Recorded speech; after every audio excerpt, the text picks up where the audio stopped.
بسم اللہ الرحمن الرحیم۔ وَإِذْ جَعَلْنَا الْبَيْتَ مَثَابَةً لِلنَّاسِ وَأَمْنًا، اور یاد کرو اس وقت کو بھی جب ہم نے بنایا اس گھر کو لوگوں کے لیے مرکز، جمع اکٹھا ہونے کی جگہ، وَأَمْنًا، اور امن کا گہوارہ،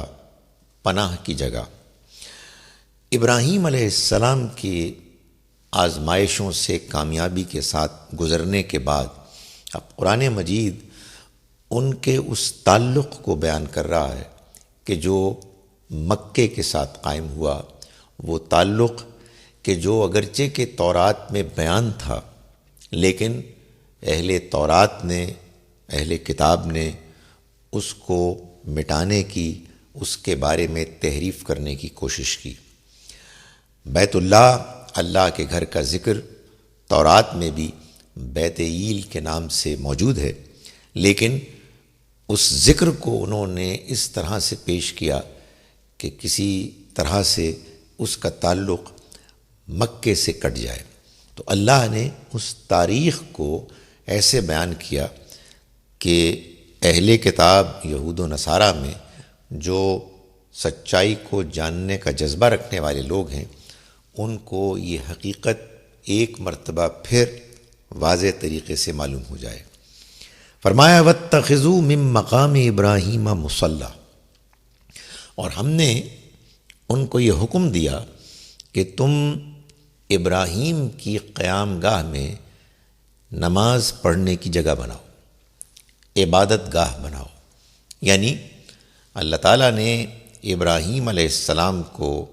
جب مکے بھیجا اپنے فرزند اسماعیل علیہ السلام کے ساتھ، تو اللہ نے ان کو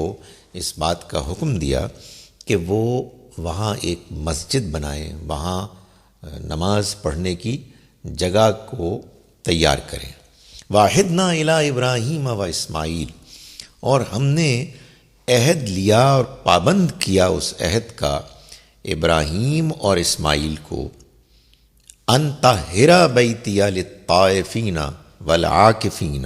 والرکع السجود، کہ تم دونوں پاک کرو میرے گھر کو۔ پاک کرو یعنی گندگی غلاظت سے بھی پاک کرو، بتوں کی گندگی سے بھی پاک کرو، اور اس طرح کی جو بدعات اور دوسرے امکانات ہو سکتے ہیں اللہ کی عبادت سے روکنے کے، لہو و لعب کی قسم کی چیزوں کے، ان سے بھی پاک کرو۔ یعنی مطلب یہ ہے کہ یہ گھر جو تم سے تعمیر کرنے کو کہا گیا ہے، یہ اللہ کی عبادت کے لیے خاص کیا جائے گا۔ کن کے لیے؟ للطائفین، طواف کرنے والوں کے لیے۔ یعنی اللہ کے گھر کے گرد حجر اسود سے 7 چکر لگانا جو طواف کا عمل ہے، جو طواف کی عبادت ہے، یہ بھی لوگ آئیں گے اور اس گھر کا کریں گے۔ والعاکفین، اور اس کو پاک کرو اعتکاف کرنے والوں کے لیے کہ جو آئیں گے اور اس گھر میں رہیں گے اور اللہ کو یاد کرنے کے لیے، اس کی عبادت کے لیے اپنے آپ کو کچھ عرصے کے لیے دنیا سے کاٹ دیں گے اعتکاف کرتے ہوئے۔ والرکع السجود، اور اسے پاک کر دو رکوع اور سجدہ کرنے والوں کے لیے۔ یہ تمام عبادات، طواف، اعتکاف، رکوع و سجود کے جو نماز کے ارکان ہیں، اللہ نے ایسے بیان کیے ہیں کہ گویا کہ لوگ جانتے ہی تھے